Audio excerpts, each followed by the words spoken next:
दिल्ली के मुख्यमंत्री अरविंद केजरीवाल ने एक बार फिर बीजेपी को निशाने पर लिया है। उन्होंने आरोप लगाया कि पहले उनके विधायकों और मंत्रियों को गिरफ्तार कर उन्हें तोड़ने की कोशिश की गई, लेकिन जब बीजेपी नाकाम रही तो खुद उन्हें गिरफ्तार किया और तिहाड़ जेल में तरह तरह से प्रताड़ित करके तोड़ने की कोशिश हुई। उसमें भी नाकाम होने के बाद बीजेपी ने हद कर दी। अब उनके बुजुर्ग माता पिता को परेशान किया जा रहा है।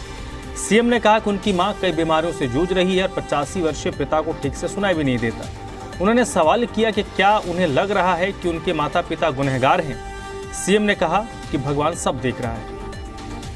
प्रधानमंत्री श्री नरेंद्र मोदी जी के लिए एक संदेश, एक अपील देना चाहता हूं। प्रधानमंत्री जी, आपने मुझे झुकाने और तोड़ने की अभी तक बहुत कोशिशें की।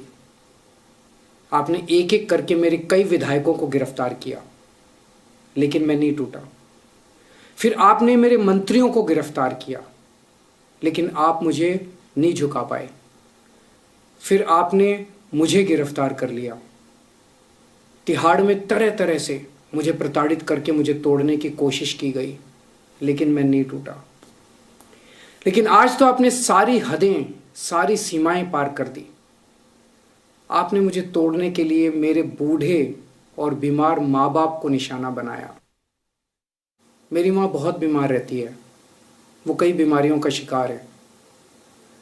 मोदी जी, 21 मार्च को आपने जब मुझे गिरफ्तार किया था, उसी दिन दोपहर को वो अस्पतालों से कुछ दिनों के बाद लौटी थी छुट्टी लेके।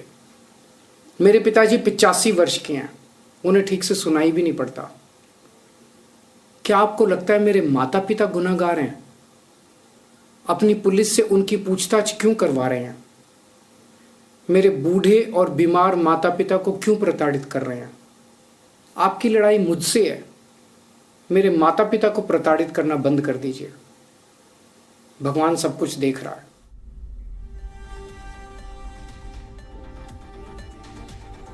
और इस वक्त अंजलि सिंह मेरे साथ जुड़ चुकी हैं इसी पर ज्यादा जानकारी के साथ।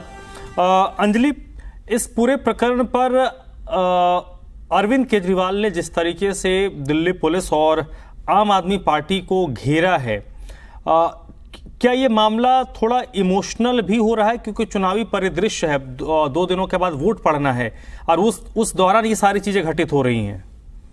बिल्कुल, देखिए, आपने सही कहा कि कहीं ना कहीं पूरे प्रकरण पर एक आप कह सकते हैं कि भावनात्मक संदेश देने की कोशिश जो है वो अरविंद केजरीवाल की ओर से की गई है, क्योंकि चुनाव के लिए अब वोटिंग देनी है, दिल्ली वालों को वोट करना है और उससे पहले ये एक भावनात्मक अपील जो है वो अरविंद केजरीवाल की तरफ से कही जाएगी। भावनात्मक संदेश, क्योंकि पुलिस को पूछताछ करने तो पहुंचना था, लेकिन पुलिस आज पूछताछ करने पहुंची नहीं। इसके बावजूद अरविंद केजरीवाल की ओर से संदेश जारी किया गया। उन्होंने ये प्रेस कॉन्फ्रेंस में कहा कि किस तरह से उनके माता पिता को भी पूछताछ में शामिल किया जा रहा है और निशाना जो है वो सीधे प्रधानमंत्री नरेंद्र मोदी और बीजेपी पर लगाया गया कि ये सब षड्यंत्र के तहत हो रहा है और मुझसे बदला लेने के तहत इस तरह की कार्रवाई की जा रही है। तिहाड़ में वो किस तरह से रहे, इस पर भी तमाम बातें जो है उन्होंने अपनी इस प्रेस कॉन्फ्रेंस के दौरान कही। तो कहीं ना कहीं चुनाव से ठीक पहले जिस तरह से स्वाति मालीवाल का मुद्दा सामने आया, उनके साथ जो बदसलूकी हुई सीएम आवास में, उसने आम आदमी पार्टी को डैमेज किया और उनके पूरे चुनाव प्रचार की रणनीति पर भी उसका असर देखने को मिला। ऐसे में जब आम आदमी पार्टी ने एक स्टैंड अपना लिया इस पूरे प्रकरण पर कि वो इसको बीजेपी की साजिश बता रहे हैं, तो उसके बाद से ही लगातार इस तरह के स्टेटमेंट्स जो हैं वो आम आदमी पार्टी के अलग अलग नेताओं की ओर से भी जारी किए गए। और आज दिन में भी जब पुलिस के पहुंचने की सूचना थी कि आज पुलिस आ सकती है, तो उस समय भी कई सारे नेता जो है सामने आए और उन्होंने इसी तरह के बयान दिए और कुछ वही बयान जो है अरविंद केजरीवाल की ओर से कहा गया। हालांकि जब अरविंद केजरीवाल बोलते हैं तो वो एक अलग तरह से जो है देखी जाती है, एक अलग तरह का संदेश जो है वो देखा जाता है और वही भावनात्मक टच आप कह सकते हैं जरूर देने की कोशिश की गई है। हालांकि इस पूरे मामले में दिखता है साफ तौर पर कि ये मुद्दा जो है अब सिर्फ कानूनी लड़ाई नहीं बनकर रह गई है, बल्कि अब ये राजनीतिक लड़ाई भी बन गई है।